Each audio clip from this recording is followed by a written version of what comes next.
उसके बाद coronary artery आती है।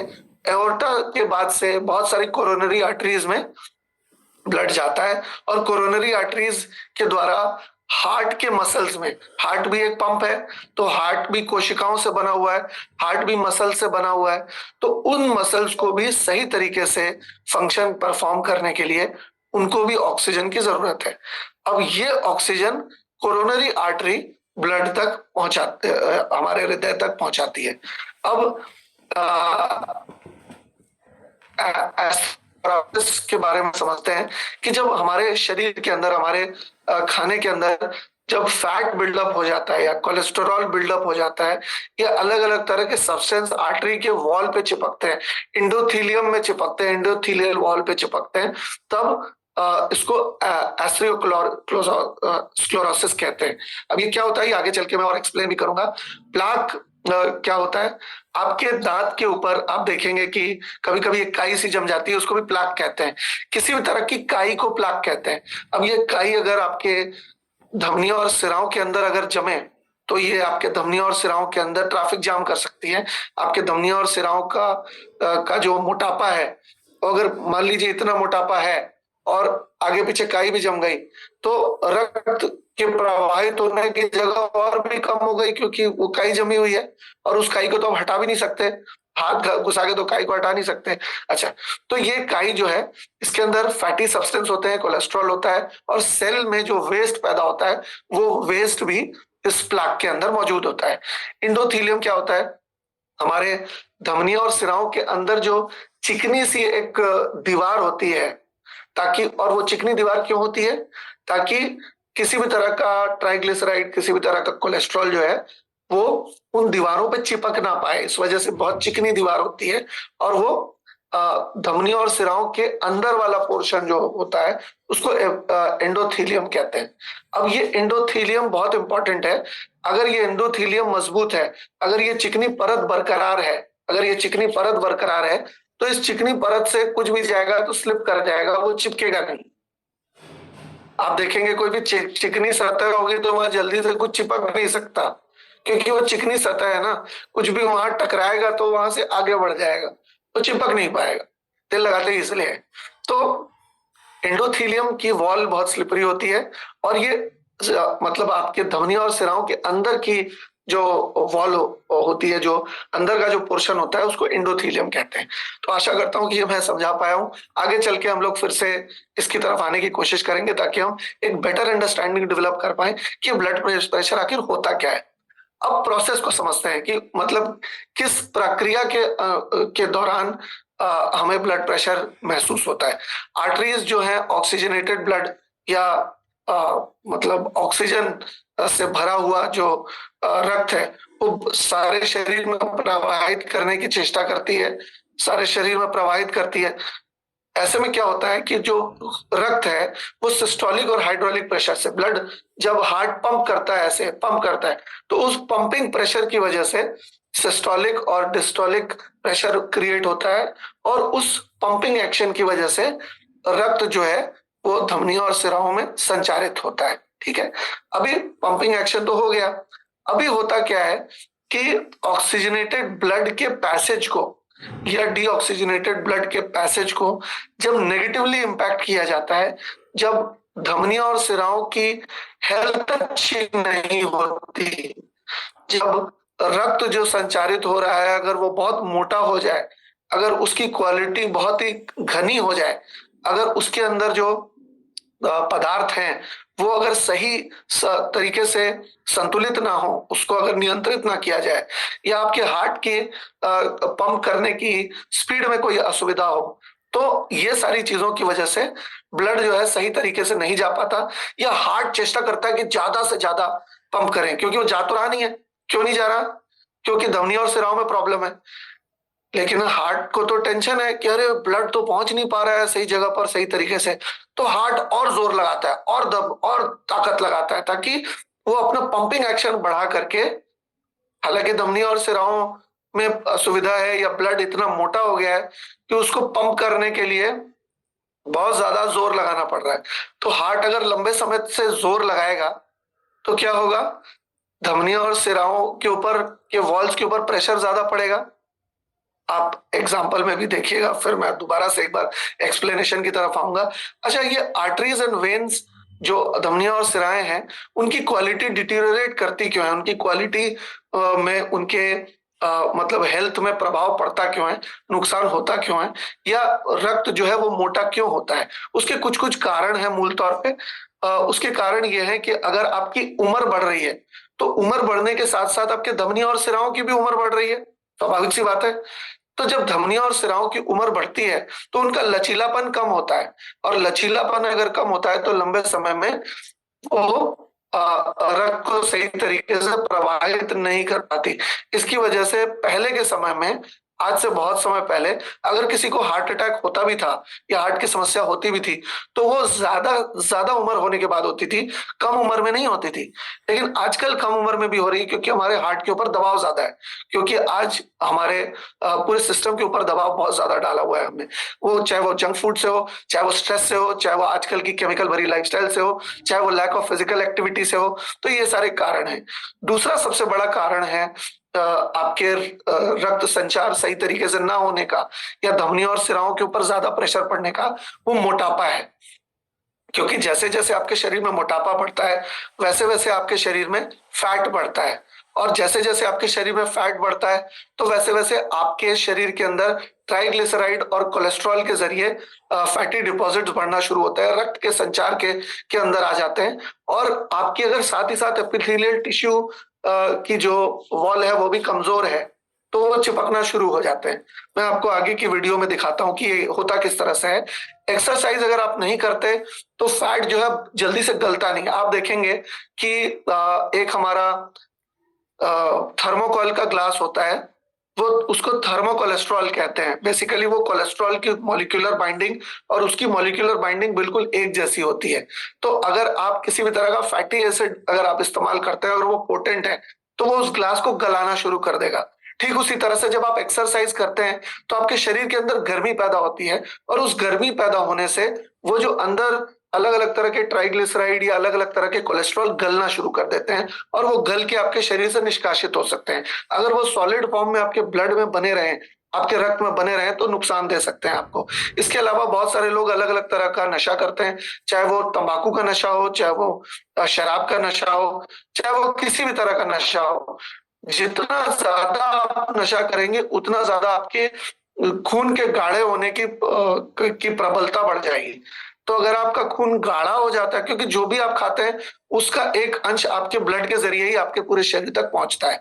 तो जब इंटॉक्सिकेशन या किसी भी तरह का नशा आप करते हैं तो वो नशीले पदार्थ भी आपके रक्त में आते हैं, और वो नशीले पदार्थ भी आपके शरीर में चारों तरफ जाते हैं। अगर आप तनाव लेते हैं, कहते हैं चिंता ही चिता का द्वार है, जब आप तनाव लेते हैं तो आपके नर्वस सिस्टम सिकुड़ जाता है, आपकी धमनियां और सिराएं भी सिकुड़ जाती है। और जैसा कि मैंने आपको शुरू में बताया था कि अगर पाइप को अगर कस के पकड़ेंगे तो प्रेशर बढ़ जाएगा। ठीक उसी तरह से जब हमारे शरीर के अंदर जो धमनियां और सिराएं हैं वो भी तनाव में आ जाती हैं तो वो भी सिकुड़ना शुरू हो जाती हैं। और जब वो पाइप सिकुड़ने लगती हैं तो सिकुड़ने से क्या होता है कि उनके अंदर का जो स्पेस है वो कम हो जाता है, तो अंदर का जो स्पीड से रक्त प्रवाहित हो रहा है वो स्पीड बढ़ जाती है, जिसकी वजह से वो हमारे जो इंडोथीलियल वॉल है आर्टरीज एंड वेन्स की, उसके ऊपर प्रेशर ज्यादा एक्सर्ट करती है। तो इसकी वजह से आपको ब्लड प्रेशर हो जाता है। इसके अलावा लैक ऑफ न्यूट्रिशन भी एक बहुत बड़ा कारण है कि हमारे शरीर के अंदर ये आर्टरीज एंड वेन्स की उम्र समय से पहले ही ज्यादा हो जाती है। आप समझ के चलिए कि 20 साल या 30 साल की उम्र में हमारी आर्टरीज एंड वेन्स की उम्र 50 साल की हो गई है, क्योंकि हमने 50 साल में जितना मतलब जितनी ज्यादती उसके ऊपर करनी थी वो ज्यादती हमने 30 साल में ही कर दी है उसको। जैसे मान लीजिए, मैं आपको उदाहरण देता हूं, जैसे कि ओला या उबर की जो टैक्सी होती है, अमूमन देखिए गाड़ी 15 साल चल सकती है, लेकिन हम क्या करते हैं जब उसको टैक्सी के तौर पे चलाते हैं तो 2 साल 3 साल में हम पूरा दिन भर चलाते हैं उसको। रात कभी कभी कोई कोई टैक्सी तो दिन भर कोई और चलाता है, रात को कोई और चलाता है, ऐसा भी होता है। तो ऐसा करने पर क्या होता है कि टैक्सी के ऊपर तो 24 घंटे प्रेशर है, क्योंकि वो 24 घंटे चल रही है, उसको रेस्ट तो मिल नहीं रहा। तो जो 15 साल की लाइफ थी उसकी, वो 1 साल 2 साल 3 साल के अंदर अंदर वो टैक्सी के अंदर फिर कुछ बचता नहीं है। यानी कि 15 साल चलने वाली चीज के ऊपर आपने इतना प्रेशर डाला, उसको इतना मेहनत कराया, उसको इतना स्ट्रेस में डाला, उसको इतने उससे काम लिया कि वो 2-3 साल के अंदर ही आपको नमस्ते कर दिया कि भाई अब हमसे और जिंदा नहीं रहा जा पाएगा। ये टैक्सी की बात कर रहा हूं मैं। ठीक उसी तरह से अगर आप न्यूट्रिशन नहीं देते हैं प्रॉपरली, अगर अपने धमनियों और सिराओं को, क्योंकि जो भी आप खाना खाते हैं उसका एक अंश आपके शरीर के पास जाता है। कुछ स्किन के पास जाता है, कुछ आंखों के पास जाता है, कुछ ब्रेन में जाता है, कुछ किडनी में जाता है, कुछ लिवर में जाता है, कुछ आपके मसल्स बिल्ड करने के लिए काम आता है। तो आप सोचिए कि आपको कुछ ऐसा खाना खाना है जो कि आपके धमनियां और सिराओं को मजबूत कर सके। अगर धमनियां और सिराओं को मजबूत नहीं करेंगे तो ब्लड प्रेशर की समस्या होगी। और कुछ ऐसा न्यूट्रिशन आपको चाहिए जो कि धमनियों और सिराओं को मजबूत करे, क्योंकि आपके शरीर के अंदर रक्त का संचार अगर सही तरीके से नहीं होगा, अगर प्रॉपरली नहीं होगा, तो आपको लंबे समय तक जिंदा रहना बहुत दूर की बात है, आप एक स्वस्थ जीवन, एक बहुत तकलीफदायी जीवन बिताएंगे। इस वजह से आपको रक्त का संचार सही रखने के लिए प्रॉपर न्यूट्रिशन लेना अनिवार्य है। तो इसके अलावा कभी कभी आर्टरीज की जो डायलेशन होती है, डायलेशन यानी कि उसका जो लचीलापन है, उसका चौड़ा होना और उसका कम होना, आप देखेंगे कि हमारे शरीर के अंदर कुछ ऐसे आर्टरीज एंड वेन्स, इनफैक्ट ज्यादातर आर्टरीज एंड वेन्स डायलेट होते हैं जब कोई सेक्सुअल एक्टिविटी को परफॉर्म करता है। तो आप देखते हैं कि सेक्सुअल एक्टिविटी की रिलीज के बाद आप देखेंगे गश ऑफ ब्लड आपके शरीर के अंदर चारों तरफ जाता है। मतलब एक पंपिंग सेंसेशन आपको फील होता है कि आपके शरीर के अंदर चारों तरफ मतलब रक्त का संचार बढ़ गया है। वो तब होता है जब शरीर के अंदर नाइट्रिक एसिड हो, और वो एक अमाइनो एसिड होता है नाइट्रिक ऑक्साइड, वो जब पैदा करता है, या एल आर्जिनिन नाइट्रिक ऑक्साइड को पैदा करता है, तो धमनियां और सिराएं डायलेट हो जाती हैं। और जब डायलेट होती हैं तो रक्त का संचार आपके सारे शरीर में तेजी से होता है, और आपको एक अलग सी अनुभूति होती है जब वो रक्त का संचार चारों तरफ जाता है। यही चीज न्यूट्रिशन से भी संभव है। और अगर आप सही तरीके का न्यूट्रिशन ले रहे हैं तो ये गश ऑफ ब्लड या ये जो आर्टरीज का डायलेशन जो है वो इतने परिमाण में हो जाएगा कि आपको आपके पूरे शरीर के अंदर अच्छा क्वालिटी का ब्लड और अच्छी न्यूट्रिशन को पहुंचाने वाला ब्लड अच्छी आर्टरीज की हेल्थ में पहुंच सकेगा। लेकिन अगर आपका न्यूट्रिशन सही नहीं है, अगर आपकी लाइफस्टाइल सही नहीं है, तो क्या होगा कि ये जो आर्टरीज एंड वेन्स सिकुड़ने लगती हैं, और सिकुड़ने जब लगती हैं तब आपका ब्लड प्रेशर बढ़ सकता है।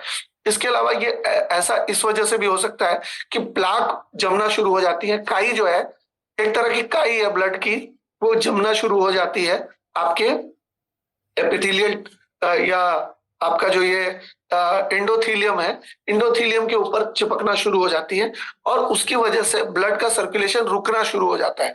अभी चलिए हम लोग इसको वीडियो की मदद से देखते हैं कि ये किस तरह से होता है। एक मिनट, ये आप लोगों को सुनाई नहीं देगा अगर मैं, हाँ अब सुनते हैं इसको। Blood pressure is the force exerted on vessel walls by blood flow. It rises and falls with systolic contraction and diastolic relaxation of the ventricles and with cardiac output. Blood pressure also depends on vessel resistance. Vessels that are narrow, constricted, or less distensible have a higher resistance and pressure. Wider or dilated vessels and those that are more distensible have lower pressure. A healthy average arterial blood pressure is around 120 millimeters of mercury systolic over 80 diastolic. The nervous and cardiovascular systems must keep pressure high enough to perfuse body tissues but low enough to avoid vessel damage. जैसा कि आपने देखा कि heart जब pump कर रहा है तो एक तरंग की तरह हमारे ब्लड जो है धमनियों और सिराओं के थ्रू जा रही है, और जब तरंग की तरह जा रही है तो जिस जगह से मतलब ब्लड मतलब वो सिस्टोलिक प्रेशर जाता है, तो वहां पर एक मतलब धमनियां और सिराएं चौड़ी होकर के ब्लड को आगे फेंकती है। तो ये जो सिस्टम है आर्टरीज का, ये फंक्शन परफॉर्म करने का कि वो थोड़ा सा चौड़ा होकर ब्लड को आगे फेंकने का, इसको ये हेल्थ बहुत जरूरी है। आप चलिए एक बार हम लोग वीडियो को म्यूट करके भी देखते हैं। वीडियो को म्यूट करके देखते हैं, और मैं आपको समझाता हूं कि ये हो क्या रहा है और हो कैसे रहा है। अब आप देखिए कि जैसे जैसे हार्ट पंप कर रहा है ब्लड को, तो धमनियों और सिराओं के जरिए ये ब्लड चारों तरफ जा रहा है। सिस्टोलिक 120 है और डिस्टोलिक 80 है। ये स्टैंडर्ड है, ये होना चाहिए। थोड़ा बहुत ऊपर नीचे संभव है, लेकिन बहुत ज्यादा ऊपर नीचे नहीं होना चाहिए। आप देखिए एक तरंगों की तरह एक मतलब टीस मार रहा है और ये झटका मार के ये ब्लड को आगे पहुंचा रहा है। अब जितनी पतली होगी धमनियां और सिराएं, उतना ज्यादा प्रेशर होगा, और जो अगर चौड़ी हो जाएंगी तो उतना प्रेशर कम हो जाएगा। तो हमारी यही चेष्टा होनी चाहिए कि इसकी इतनी अच्छी हेल्थ बनी रहे कि ये चौड़ी भी हो सके और पतली भी हो सके आवश्यकता के अनुसार। लेकिन अगर हमारे किसी भी हेल्थ के कारण, किसी भी न्यूट्रिशन की डेफिशिएंसी के कारण या अच्छी लाइफस्टाइल के अभाव में अगर ये तकलीफ में आती है, अगर ये प्रॉब्लम में आती है, तो लंबे समय में बहुत सारी दिक्कतें हमें हो सकती हैं। अब वो दिक्कतें क्या है और कैसे हो सकती हैं, ये भी चलिए हम लोग आगे चल के आगे की स्लाइड में जानते हैं। तो क्या क्या समस्या आ सकती है, किस किस तरह से ये समस्या आ सकती है। आपको डैमेज हो सकता है हार्ट को। स्वाभाविक सी बात है कि आपके शरीर के अंदर अगर ब्लड सही तरीके से नहीं मिल पा रहा, तो हार्ट को भी सही तरीके से ब्लड नहीं मिलेगा। अगर आपके हार्ट को सही तरीके से ब्लड नहीं मिलेगा, तो हार्ट को डैमेज हो सकता है, क्योंकि हार्ट भी मसल है, हार्ट भी सेल से बना हुआ है। हार्ट की सेल्स को भी ऑक्सीजन की जरूरत है सही तरीके से फंक्शन को परफॉर्म करने के लिए। क्योंकि आप देखेंगे कि जो जैसे हम कहते हैं कि हमारी सेल्स मरती है और बनती है, बार बार मरती है, बार बार बनती है, हार्ट की सेल्स भी मरती और बनती रहती है। तो उसको भी अपने सेल के डिवीजन को कंप्लीट करने के लिए अच्छे क्वालिटी का ऑक्सीजन चाहिए, अच्छी क्वालिटी का खाना चाहिए। तो हार्ट को अगर सही तरीके से नहीं मिलता तो हार्ट में डैमेज हो सकता है। आप देखेंगे कि बहुत सारे लोग ये कहते हैं कि हमारे हार्ट का फंक्शन कम हो गया है, हमारा हार्ट अब पूरी तरह से परफॉर्म नहीं कर रहा, इस वजह से हमको स्टेंट लगाना पड़ा है। मतलब हार्ट जो पंप करता था, अब वही पंप करने के लिए हमने एक हेल्पर मतलब शरीर के अंदर बैठाया, जो हेल्पर उसको और ज्यादा पंप करने में मदद करेगा। इसके अलावा कोरोनरी आर्टरीज में भी डैमेज हो सकता है। जो धमनियां और सिराएं हमारे शरीर के अंदर रक्त को संचारित करेगी, जो कि अभी आपने वीडियो में देखा, ये धमनियां और सिराएं जब शरीर के अंदर ब्लड को आगे लेकर के जाएगी और भी आगे लेकर के जाएगी, तो इसमें क्या होता है कि कोरोनरी आर्टरीज में इस तरह के प्लाक जम जाने की वजह से या फिर अलग अलग कारण की वजह से उसकी हेल्थ उतनी अच्छी नहीं रहती जितनी अच्छी बचपन में थी। तो आपको ग्रेजुअली डैमेज धीरे धीरे होना शुरू होता है अगर आप इसको सही एक्सरसाइज, सही देख रेख इसकी नहीं करते या सही पोषण इसको नहीं देते।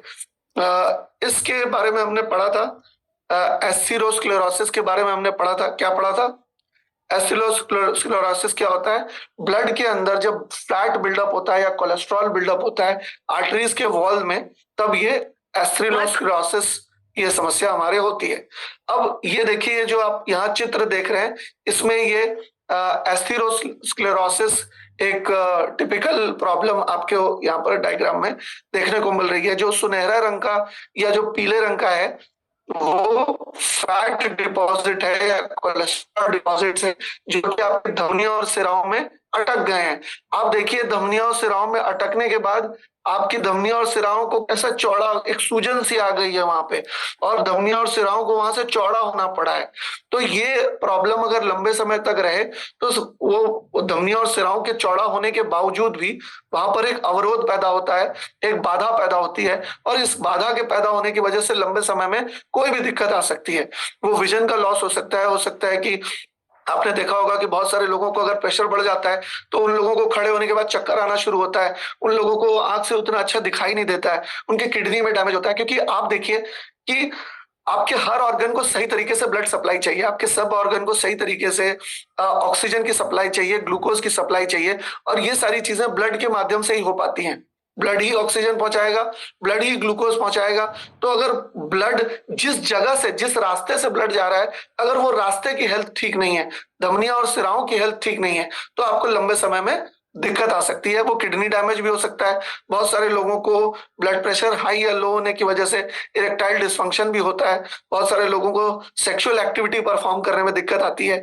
कंजेस्टिव हार्ट फेलियर हो सकता है, जैसे कि कंजेशन की वजह से जो आपका कोरोनरी आर्टरी है, जो आपको हार्ट को ऑक्सीजन पहुंचा रही है, हार्ट के सेल्स के अंदर ऑक्सीजन पहुंचा रही है, अगर वहां पर सही तरीके से ऑक्सीजन ना मिल पाए तो लंबे समय में आपके हार्ट की सेल्स जो है मरना शुरू कर देंगी। और अगर हार्ट की सेल्स मरना शुरू करेंगी तो आपका हार्ट की परफॉर्म करने की एबिलिटी कम हो जाएगी। हार्ट की परफॉर्म करने के लिए एबिलिटी कम हो जाएगी तो हार्ट फेलियर भी हो सकता है। हार्ट फेलियर तब होता है जब हार्ट की सेल्स ग्रेजुअली मरना शुरू कर देती है या हार्ट की जो कार्य क्षमता है वो कम हो जाती है। अब समझते हैं कि हार्ट अटैक क्या होता है। रक्त का संचार जिस जगह पर जिस तरह से जिस प्रवाह में होना चाहिए उस प्रवाह में अगर ना हो तो अवरोध पैदा होता है, और ये अवरोध जो है लंबे समय में हार्ट को बाधा देता है। और हार्ट मतलब सही तरीके से ब्लड पंप ज्यादा करने के बावजूद भी सही तरीके से ब्लड को अपने ऑर्गन्स में नहीं पहुंचा पाता है, क्योंकि बीच में अवरोध है। प्रॉब्लम बीच में है, प्रॉब्लम हार्ट में नहीं है। अगर प्रॉब्लम हार्ट में नहीं है लेकिन बीच में कहीं है, रास्ते में कहीं है, और रास्ते में अवरोध के कारण रक्त नहीं पहुंच पा रहा, तो इस वजह से आपको हार्ट अटैक हो सकता है। ये अवरोध कहीं भी हो सकता है, हार्ट के तुरंत बाद भी हो सकता है या दूर कहीं भी हो सकता है। इस वजह से बहुत सारे लोगों को बहुत सारे अलग अलग अंग प्रत्यंगों में दर्द की शिकायत होती है, बराबर दर्द दर्द रहता है, क्योंकि रक्त जिस तरीके से पहुंचना चाहिए वहां पहुंच ही नहीं पा रहा। इस वजह से मीठा मीठा दर्द हमेशा बना रहता है। इसके अलावा कभी कभी लोगों को यहाँ पर ऐसा लगता है कि सुइयां चुभ रही हैं या हार्ट भारी भारी लग रहा है, तो ये जो एंजीना होता है वो चेस्ट पेन होता है लो ब्लड फ्लो की वजह से। जब आपका ब्लड फ्लो कम होता है तो आपको ये वाला पोर्शन भारी भारी लगता है, या आपको लगता है कि थोड़ा हल्का हल्का यहाँ पर दर्द होता है। ये पूरे के पूरे पोर्शन में दर्द होना शुरू होता है। मैं आपके दिमाग को भी ब्लड रक्त का संचार चाहिए, और दिमाग की जो धमनियां और सिराएं वो तो बहुत ही पतली होती हैं। इसकी वजह से अगर आपके आर्टरीज एंड वेन्स, अगर आपकी धमनियों और सिराओं में कोई भी समस्या है तो आपके ब्रेन में ऑक्सीजन जाना कम हो जाएगा और आपकी मेमोरी जो है वो इंपेयर हो जाएगी, मेमोरी में दिक्कत आ जाएगी, और हार्ट अटैक भी हो सकता है। अगर आपके धमनियों और सिराओं में दिक्कत है तो हार्ट अटैक हार्ट की प्रॉब्लम की वजह से जरूरी नहीं कि हो, ये आपकी धमनियों और सिराओं की हेल्थ की वजह से भी हो सकता है, ब्लड की क्वालिटी की वजह से भी हो सकता है। अभी हम समझते हैं कि अगर आप दवाई लेते हैं तो इससे क्या प्रभाव पड़ता है, आपके इस सिचुएशन के ऊपर क्या प्रभाव पड़ता है। अभी क्या है कि जब भी आप मेडिकेशन लेते हैं, चाहे वो मेडिसिन जो है बेसिकली सप्रेशन के प्रिंसिपल के ऊपर काम करती है, वो कभी भी किसी भी चीज को ठीक करने का उसका मकसद नहीं होता। इसी वजह से जितने दिन तक आप खाते हैं उतने दिन तक आपको फायदा मिलता है या सिम्टोमेटिक रिलीफ मिलती है, लेकिन लंबे समय में आपको सिम्टोमेटिक रिलीफ नहीं मिल पाती है। इससे क्यों? क्योंकि ये जब तक जाता है तब तक एक केमिकल सिंथेसिस को परफॉर्म करता है या शरीर को एक फंक्शन परफॉर्म करने के लिए बाध्य करता है। अभी ये मेडिकेशन क्या करती है बीपी के केस में या ब्लड प्रेशर के केस में, वो क्या करती है कि आपके शरीर के अंदर जो पानी है, एक्स्ट्रा नमक, इसको बाहर निकालने की चेष्टा करती है, उसको फ्लश आउट करने की चेष्टा करती है। और स्वाभाविक सी बात है कि ये जो चीज है वो केमिकली ही करती है, मतलब शरीर में वैज्ञानिक तौर पे करती है, ये नेचुरल प्रोसेस नहीं है। तो शरीर के अंदर से जब पानी और नमक ज्यादा ज्यादा निकलता है तो शरीर के अंदर आपको हो सकता है बहुत ज्यादा यूरिनेशन हो, या आपको हो सकता है कि चक्कर आए, या इस तरह की कुछ कुछ समस्या आपको दवाइयों से के कारण भी हो सकती है। इसके अलावा आपके ब्लड वेसल्स को रिलैक्स करने की कोशिश करा। आप देखिए आपका शरीर बहुत इंटेलिजेंट है, शरीर के का जो रोग प्रतिरोधक क्षमता है वो बहुत इंटेलिजेंट है। शरीर की रोग प्रतिरोधक क्षमता ऑलरेडी चेष्टा कर रही है शरीर की उस प्रॉब्लम को एड्रेस करने की, शरीर की उस समस्या को का निवारण करने की रोग प्रतिरोधक क्षमता तो अपनी तरफ से कोशिश कर ही रहा है। लेकिन आपने एक ही काम करने के लिए अगर दो लोगों को भेज दिया तो उन लोगों को आपस में लड़ाई होगी या नहीं होगी? एक ही काम करने आप दो लोगों को भेज दिया, वो भी कहेगा अरे हमें तो परिवेश जी ने कहा है काम करने के लिए, बोले अरे हमें भी परिवेश जी ने भेजा, अरे तुम कैसे काम करोगे, अरे मैं करूंगा। तो इसकी वजह से वो ब्लड वेसल्स को रिलैक्स करने की कोशिश करते हैं दवाइयां, जो कि क्योंकि नेचुरली कभी कभी ये प्रोसेस नहीं होता, जिसकी वजह से आपकी हार्ट की जो हेल्थ है या आपकी जो धमनियों और सिराओं की हेल्थ है, या जब आपके ब्लड की जो का जो कॉम्पोजिशन है वो कभी कभी इस वजह से बिगड़ता है, क्योंकि ये जो ब्लड रिलैक्सेंट्स हैं या जो ब्लड वेसल रिलैक्सेंट्स हैं उसकी वजह से ये दिक्कत आ सकती है। इसके अलावा बीटा ब्लॉकर्स होते हैं जो आपके हार्ट बीट को की जो मतलब जैसे मान लीजिए आपका हार्ट ज्यादा बीट कर रहा था, क्यों? क्योंकि सही तरीके से ब्लड पहुंच नहीं रहा था, अवरोध कहीं बीच में है, रास्ता ब्लॉक कहीं बीच में है, लेकिन हार्ट तो अपनी तरफ से पूरी चेष्टा कर रहा है कि भाई ब्लॉकेज है तो क्या हो गया, हम ज्यादा पंप कर देते हैं ताकि अवरोध जो है उसके बावजूद भी सही जगह पर पहुंच जाए। हार्ट अपने पूरी कोशिश कर रहा है। अब आप खुद ही सोचिए कि बीच में कहीं प्रॉब्लम है, अवरोध कहीं बीच में है और रास्ता ब्लॉक कहीं बीच में है, और दवाइयों के जरिए हम अपनी हार्ट की बीटिंग फोर्स को ही कम कर दे रहे हैं। अगर हम अपनी हार्ट की बीटिंग फोर्स को ही कम कर देंगे और अवरोध भी अगर बना रहेगा तो लंबे समय में प्रॉब्लम सॉल्व की जगह तो ये प्रॉब्लम बढ़ भी सकती है। इसी वजह से कहा जाता है कि आप जो दवाइयां लेते हैं वो एक मेडिकल सुपरविजन में लें। आप दवाइयां जो है एक मेडिकल प्रैक्टिशनर से बात करके लें, ज्यादा ना लें, कम ना लें, उनसे बात करके ही लें, उनके मेडिकल सुपरविजन में ही लें। इसकी वजह से कहा जाता है, क्योंकि कभी भी थोड़ा 19-20 हो गया, कभी कुछ ज्यादा हो गया, कुछ कम हो गया तो लेने के देने पड़ सकते हैं। अच्छा, इसके अलावा क्या होता है, आपकी नर्व एक्टिविटी को ब्लॉक करते हैं ये, और आपके ब्लड वेसल्स को रिस्ट्रिक्ट करते हैं, यानी कि ब्लड वेसल्स के अंदर जो भी प्रक्रिया हो रही थी नेचुरली उसको ब्लॉक करके हम उससे एक स्पेसिफिक फंक्शन परफॉर्म करवाते हैं, जो कि अगर सही तरीके से चलता है तो बहुत अच्छा है। देखिए, अगर आप दवाइयों के जरिए इस चीज को एड्रेस करते हैं तो आप रस्सी के ऊपर चल रहे हैं, कभी आपका बैलेंस इधर बिगड़ जाएगा, कभी आपका बैलेंस इधर बिगड़ जाएगा। बैलेंस इज द की, और बैलेंस मेंटेन करना दवा के केस में बहुत मुश्किल हो जाता है, क्योंकि हम जिस प्रॉब्लम से, जिस कारण से वो प्रॉब्लम हुई उस कारण को एड्रेस नहीं कर रहे। आपको एग्जांपल देता हूं, अगर आपको 8 नंबर का जूता आता है और आपने 7 नंबर का जूता पहन लिया, क्योंकि किसी ने आपको 7 नंबर का जूता गिफ्ट में दिया है और वो जूता आपको बहुत पसंद आ रहा है, तो आपने कैसे भी करके पैर को जबरदस्ती उसके अंदर घुसेड़ दिया और 7 नंबर का जूता पहन लिया। अब आप देखेंगे कि अगर आप उस जूते को लगातार यूज करते हैं तो आपके पैर में एक दर्द पैदा हो जाएगा, और वो दर्द पैदा हो जाएगा तो आप डॉक्टर को दिखाने जाएंगे। आप कहेंगे डॉक्टर साहब दवाई दे दीजिए, ये प्रॉब्लम हो गई है, दर्द हो रहा है पैर में। आपने डॉक्टर को नहीं बताया कि आपने छोटा जूता पहना है इसलिए दर्द होना शुरू हुआ, पर आप दवाई खा रहे हैं। आप डॉक्टर साहब के पास गए, उनसे दवाई ली, आपने खाई, आप ठीक नहीं हो रहे। फिर आप दोबारा गए उस डॉक्टर साहब के पास, आपने कहा डॉक्टर साहब काम नहीं हो रहा दवाई से, आप जरूर मुझे कुछ दीजिए और दवाई दीजिए। तो डॉक्टर साहब ने दवाई बदल दी, फिर भी काम नहीं हुआ। फिर गए डॉक्टर साहब के पास, फिर दवाई बदल दी, फिर काम नहीं हुआ। फिर आपको लगता है कि अरे यार, लगता है ये डॉक्टर बेकार है, चलो किसी और डॉक्टर साहब के पास चलते हैं। तो आप किसी और डॉक्टर साहब के पास जाते हैं, उनसे भी दवाई लेते हैं, फिर काम नहीं होता। फिर कहीं और जाते हैं, फिर दवाई लेते हैं, फिर काम नहीं होता है। आप 50 अलग अलग डॉक्टर साहब बदल लेते हैं, लेकिन फिर भी आपके पैर का दर्द ठीक नहीं होता। क्यों? क्योंकि पैर के दर्द का कारण जब तक बरकरार है तब तक वो प्रॉब्लम सॉल्व नहीं होगी दवाई खा के। क्योंकि प्रॉब्लम दवाई खाने से, मतलब प्रॉब्लम जिस कारण से शुरू हुई थी, जिस कारण की वजह से दर्द हुआ था, वो कारण अभी भी बना हुआ है, जिसकी वजह से प्रॉब्लम अभी भी बनी हुई रहेगी, आप चाहे दवाई खाइए चाहे जो भी कुछ खाइए। तो इसकी वजह से अगर आपकी प्रॉब्लम आर्टरीज एंड वेन्स की हेल्थ है, अगर आपकी प्रॉब्लम ऑक्सीडेटिव स्ट्रेस है, अगर आपकी प्रॉब्लम हार्ट का हेल्दी रहना है, अगर आपकी जो मेन इश्यू है वो ब्लड की क्वालिटी है, तो आप दवाई खा के केमिकल प्रोसेस से शरीर को लंबे समय तक स्वस्थ नहीं रह पाएंगे। लंबे समय तक अगर आप बीपी के मेडिकेशन लेते हैं तो उसके कुछ ना कुछ थोड़े किसी को कम या किसी को ज्यादा साइड इफेक्ट्स तो होते ही है। इसके अलावा ब्लड थिनर्स दिए जाते हैं ताकि ब्लड की विस्कोसिटी कम हो जाए जबरदस्ती, और ब्लड की विस्कोसिटी कम हो तो उसका प्रवाह जो है आसानी से हो पाए। लेकिन प्रॉब्लम कहाँ है? प्रॉब्लम आर्टरीज एंड वेन्स में है। इलाज हम किस चीज का कर रहे हैं? हम ब्लड का कर रहे हैं। तो यहाँ पर समस्या वही है कि मतलब प्रॉब्लम भी वहीं की वहीं रह जाएगी और आप इलाज भी करते रह जाएंगे। तो आपको कुछ समय के लिए रिलीफ मिलेगी, लेकिन लंबे समय में नहीं मिलेगी। लेकिन हम अगर न्यूट्रिशन के जरिए इस काम को करते हैं तो हम करते क्या है ये समझिए। पहले हम क्वालिटी और एफिशिएंसी ब्लड की इंप्रूव करते हैं। अब जब हम ब्लड की और क्वालिटी और ब्लड का एफिशिएंसी इंप्रूव करने का क्या मतलब हुआ? ब्लड की कार्यक्षमता को बढ़ाने का क्या मतलब हुआ?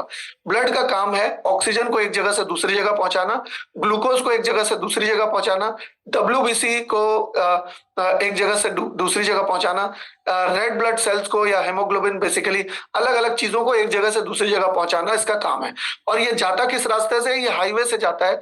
जैसे हमारे देश में कई सारे नेशनल हाईवे हैं, उसी तरह से हमारे शरीर के अंदर भी बहुत सारे धमनियों और सिराओं के नेशनल हाईवे हैं। अगर किसी नेशनल हाईवे में ब्लॉक हो गया तो आपके शहर की तो गलती नहीं है, वो वहां हो सकता है कोई ट्रैफिक जाम किसी एक्सीडेंट के कारण हो सकता है चेकिंग चल रही हो, बस कुछ भी कारण हो सकता है। तो ब्लड की एफिशिएंसी यानी कि ब्लड की ऑक्सीजन की कैरी करने की कैपेसिटी या ब्लड की ग्लूकोज कैरी करने की कैपेसिटी अगर बढ़ जाए और ब्लड की जो कॉम्पोजिशन है वो अच्छी हो जाए, ब्लड के अंदर फैट मटेरियल जो है वो कम हो जाए ब्लड के अंदर। जब आप अलग अलग तरह का जंक फूड और फास्ट फूड खाते हैं तो आपका शरीर, आपके ब्लड बहुत घना हो जाता है और उसके अंदर फैटी डिपॉजिट्स भी बहुत ज्यादा जम जाते हैं, जो कि आपके शरीर में एक नॉनवेज मील के बाद 6 से 7 घंटे तक रहते हैं, कभी कभी तो उससे भी ज्यादा। तो आपको ब्लड की एफिशिएंसी बढ़ाने के लिए आप देखिए कि इम्यूजेंट में जितने भी हैं बेरी फ्रूट्स हैं, ये अच्छा, इम्यूजेंट का काम ही है ब्लड की क्वालिटी को बेहतर करना। इम्यूजेंट का काम ही है हमारे जितने भी ऑर्गन्स हैं उसकी सर्विसिंग को बढ़िया करना। इम्यूजेंट में जो मॉलिक्यूलर डॉकिंग है, इम्यूजेंट में जो आपके नैनो इनकैप्सुलेशन है, वो एक मॉलिक्यूल को 10,000 गुना पतला कर देते हैं, 10,000 गुना छोटा कर देते हैं, जिससे कि ज्यादा से ज्यादा न्यूट्रिशन, ज्यादा से ज्यादा ऑक्सीजन, ज्यादा से ज्यादा ग्लूकोज, अच्छी क्वालिटी का ग्लूकोज आपके शरीर के चारों तरफ पहुंच सके। और जब अच्छी क्वालिटी का ग्लूकोज पहुंच सकता है, अच्छा, अच्छी खुराक मिलेगी तो आर्टरीज की भी हेल्थ अच्छी रहेगी कि नहीं रहेगी?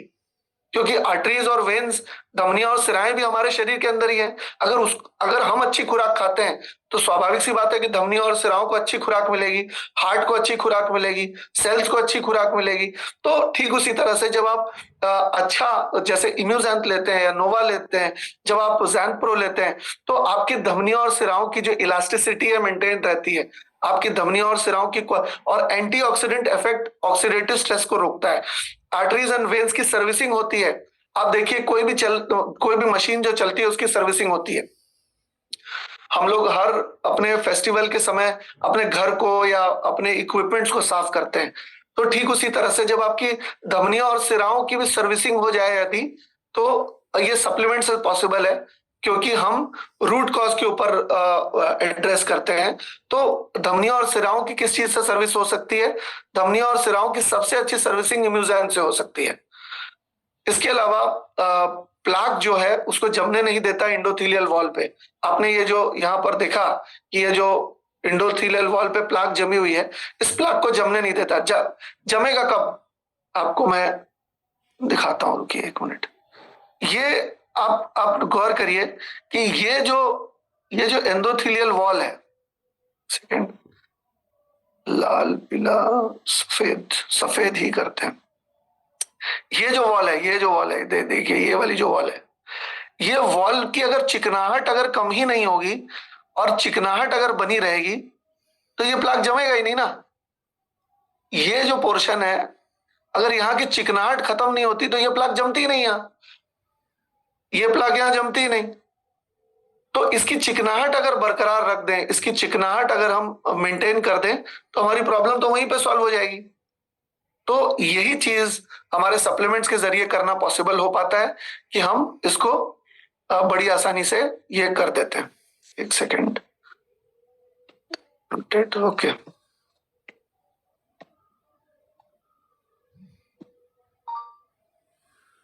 हम इसको बड़ी आसानी से ये चीज कर पाते हैं कि हम आर्टरीज एंड वेन्स, जो एंडोथीलियल वॉल है, उसमें चिकनाहट ऐसी अच्छी बना के रखते हैं।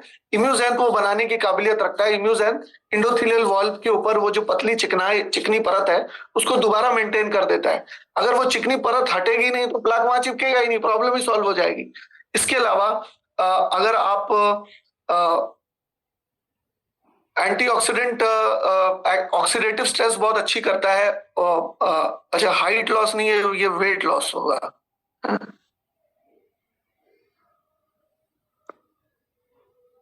ये वेट लॉस होगा। हमारे प्रोडक्ट के अंदर मैंगोस्टीन है। मैंगोस्टीन क्या करता है? मैंगोस्टीन एक गार्सिनिया फैमिली का पौधा है जो कि हमारे शरीर के अंदर फैट का बनना कम करता है, मतलब जरूरत से ज्यादा नहीं होने देता। तो जब फैट का बनना कम हो जाता है हमारे सिस्टम के अंदर, तो फैट के कम बनने की वजह से रक्त के संचार में जो फैट आ रहा है वो भी कम हो जाता है, जिसकी वजह से ये प्रॉब्लम काफी हद तक, जिस कारण से प्रॉब्लम शुरू हुई थी उस कारण को ही खत्म कर देता है। इसके अलावा सप्लीमेंट्स और क्या करते हैं? हमारे एंटीऑक्सीडेंट की जो सप्लाई है उसको बढ़ा देते हैं। ऑक्सीजन की सप्लाई, ग्लूकोज की सप्लाई, विटामिन्स की, मिनरल्स की, एंथ्रोक्विनोन्स की, प्रोटीन्स की, ये अमाइनो एसिड्स की, इन सारी चीजों की जो जिसको की शरीर को जरूरत है, शरीर को खुराक की जरूरत है, शरीर को आहार की जरूरत है, शरीर को पोषण की जरूरत है, वो सारा पोषण ये एंटीऑक्सीडेंट्स रेनेटस नोवा के रूप में, इम्यूजैन के रूप में हमारे शरीर को देते हैं। धमनियों और सिराओं की सर्विसिंग हो जाती है और वहां पर प्लाक नहीं जमता, वहां पर काई नहीं जमती, वहां पर किसी भी तरह की कोई समस्या नहीं होती है, हार्ट की हेल्थ अच्छी रहती है और ब्लड की क्वालिटी भी अच्छी रहती है। और ब्लड की क्वालिटी अच्छी रहेगी तो आर्टरीज एंड वेन्स को कभी दिक्कत होगी भी नहीं। इसके अलावा हमारे शरीर के अंदर जो स्ट्रेस का हार्मोन है उसको कम करने में, उसको रेगुलेट करने में भी मदद करता है, अच्छी नींद आने में मदद करते हैं। आप इम्यूजैन की बात करिए, नोवा की बात करिए या ज़ैनप्रो की बात करिए, ये शरीर के नॉर्मल सिस्टम को बरकरार रखने में मदद करते हैं। तो ये सारी चीजें करते हैं, अच्छी नींद आने में मदद करते हैं, स्ट्रेस को रिड्यूस करते हैं। स्ट्रेस की वजह से भी धमनियां और सिराएं जो है चपटी होना शुरू हो जाती हैं, तो वो चपटी नहीं होने देता, हमारे न्यूट्रिशनल सप्लीमेंट नहीं होने देते। इसके अलावा और क्या प्रिकॉशंस हैं जो कि आपको ध्यान में रखने हैं, और क्या ऐसी चीजें हैं जो आपको करनी है ताकि आपको प्रेशर की शिकायत ना हो। आपको अपना वजन कम करना है, क्योंकि आपके शरीर के अंदर फैट जैसे जैसे बढ़ता जाएगा तो शरीर में फैट बढ़ेगा तो ब्लड में भी फैट बढ़ेगा। अगर ब्लड में फैट बढ़ेगा तो प्लाक जमना फिर ज्यादा से ज्यादा प्रबलता रहेगी उसके जमने की। तो अमूमन लोग खाना खाते हैं पूरा पेट यहां तक भरने के लिए। देखिए, खाना होता है जरूरत के हिसाब से, लेकिन हम लोग हमेशा जरूरत से ज्यादा खाना खाते हैं। जब जरूरत से ज्यादा खाना खाते हैं तो आपको तरह तरह की समस्या हो सकती है। आपको अगर 100 रुपए की भूख है, मतलब 100% भूख है, तो आप 80%, 70%, 90% ही खाइए। आप एकदम पेट भर के मत खाइए, क्योंकि जब आप ज्यादा खा लेते हैं तो फैट ज्यादा बनता है आपके शरीर के अंदर। तो आपको अगर 100 रुपए की भूख है तो आप 70 रुपए खाइए। मतलब अगर 100% भूख है तो 70, 60, 80 या 90% ही खाइए। 100% कभी भी यहां तक भर के मत खाइए। फिजिकली एक्टिव रहिए, क्योंकि जब आप फिजिकली एक्टिव रहते हैं तो शरीर के अंदर गर्मी पैदा होती है। शरीर के अंदर गर्मी पैदा होगी तो प्लाक नहीं जमेगा, कोलेस्ट्रॉल गल जाएगा और गल कर आपके शरीर से निकल जाएगा। आप स्ट्रेस को मैनेज करिए। जब भी आपको स्ट्रेस से रिलेटेड कोई समस्या आती है, आपको ब्रीदिंग एक्सरसाइज करने की जरूरत है। सांस गिनते हुए 7 गिनना है,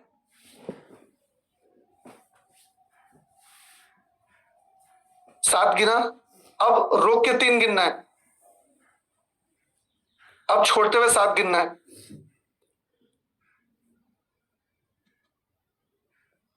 फिर अटका के 3 गिनना है, फिर लेते हुए 7 गिनना है, फिर रोक के 3 गिनना है, फिर छोड़ते हुए 7 गिनना है, फिर रोक के 3 गिनना है, फिर सांस लेते हुए 7 गिनना है। इस तरह से ब्रीदिंग एक्सरसाइज जब आप करेंगे बिल्कुल कमर को सीधी करके, तो आपके ब्लड जो है ऑक्सीजन का प्रवाह ब्रेन में ज्यादा होगा और आपका स्ट्रेस अपने आप कम हो जाएगा, कोर्टिसोल अपने आप कम हो जाएगा। इसी वजह से मेडिटेशन एंड योगा करते हैं लोग, ताकि ब्लड का जो सर्कुलेशन है ब्रेन में ज्यादा अच्छी तरह से हो। इसके अलावा अपने खाने में नमक का इस्तेमाल कम से कम करें, क्योंकि अगर आप नमक खाते हैं तो शरीर के अंदर वाटर रिटेंशन होता है, और वाटर रिटेंशन जितना ज्यादा होगा उतना ब्लड प्रेशर आपका बढ़ेगा। तो आपको कोशिश ये करनी है। अच्छा, ब्लड अगर आप नमक ज्यादा से ज्यादा लेंगे तो इससे एक नुकसान ये भी होता है कि आपकी खून का जो गाढ़ापन है वो बढ़ जाता है। तो आपको नमक जो है कम से कम या मतलब एक सीमित मात्रा में ही खाना है। इसके अलावा किसी भी तरह का नशे का सेवन अगर आप कर रहे हैं तो उसको कम कर दीजिए या बंद कर दीजिए, तो आपको ये प्रॉब्लम्स काफी हद तक सॉल्व हो सकती है। अल्कोहल, टोबैको या किसी भी तरह का कोई भी नशा हो सकता है, वो नशा छोटा या बड़ा हो, चाहे सिगरेट का नशा हो, किसी भी चीज का नशा हो, तो उसको आप कम से कम या बंद करने की कोशिश करिए। सही समय पर सोने की कोशिश करिए, वेजिटेरियन मील लेने की कोशिश करिए, क्योंकि जब आप सब्जियां और फल ये सब खाते हैं तो क्या है कि आपके शरीर के अंदर इसको पचाने के लिए जो बैक्टीरिया पैदा होने की जरूरत है वो बहुत ही हेल्दी बैक्टीरिया से वेजिटेरियन खाने को पचाया जा सकता है। लेकिन जब हम खाते हैं किसी जानवर को या किसी मतलब वो चाहे मछली हो, चाहे वो कोई भी मटन हो, चिकन हो, जो भी कुछ हो, तो उसके जो फैटी डिपॉजिट्स हैं वो शरीर में आ जाते हैं, और उसको पचाने के लिए जो बैक्टीरिया की जरूरत पड़ती है या उसको पचाने के लिए जो माइक्रो ऑर्गेनिजम्स होते हैं वो मतलब आपके शरीर को काफी नुकसान भी पहुंचा सकते हैं लंबे समय में। तो अगर आपको ब्लड प्रेशर की शिकायत ऑलरेडी है तो आप कम से कम कोशिश करिए कि आप वेजिटेरियन मील लीजिए ज्यादा से ज्यादा। तो ये प्रिकॉशंस अगर आप लेंगे तो इससे आपको काफी ज्यादा फायदा होगा। आशा करता हूं कि ये जो जानकारी है इसको आप लागू करेंगे, क्योंकि कभी भी किसी भी चीज को लागू करने के बाद ही आपको फायदा हो पाएगा। तो सिर्फ सुनने से फायदा नहीं होगा, तो आप लागू करेंगे तो आपको मैक्सिमम फायदा इसका हो पाएगा। आशा करता हूं कि ये जानकारी से आपको फायदा होगा। तो